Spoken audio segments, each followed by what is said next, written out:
il faut savoir que la formation professionnelle, en particulier, elle n'est pas sous l'autorité de la fédération. Elle n'est pas sous l'autorité du ministère. Le ministère, il a l'autorité pour faire le diplôme. Elle est sous l'autorité de la direction du travail de chaque département, de chaque région. C'est eux qui contrôlent les formateurs, c'est eux qui délivrent les autorisations de faire un centre de formation professionnelle.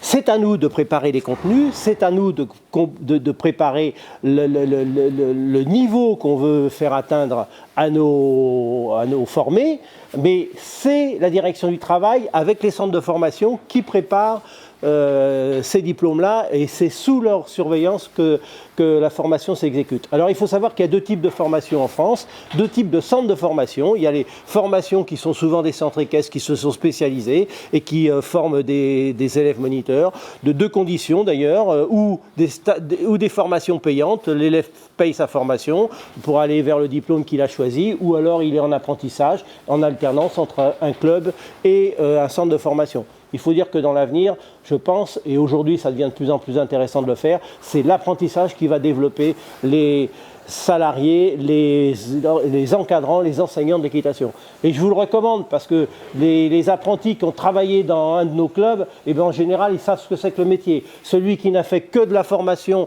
dans des salles des classes et qu'à monter à cheval, eh bien, il est assez loin de la réalité quotidienne de nos centres équestres.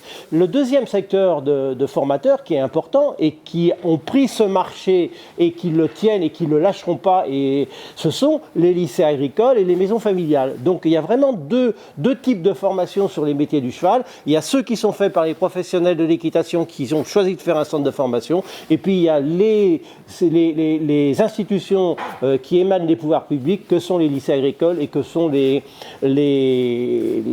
maisons familiales. Après, on pourrait parler de la sociologie des gens qui sont chez les uns et chez les autres. C'est important de le savoir, mais ça sera pour une autre fois.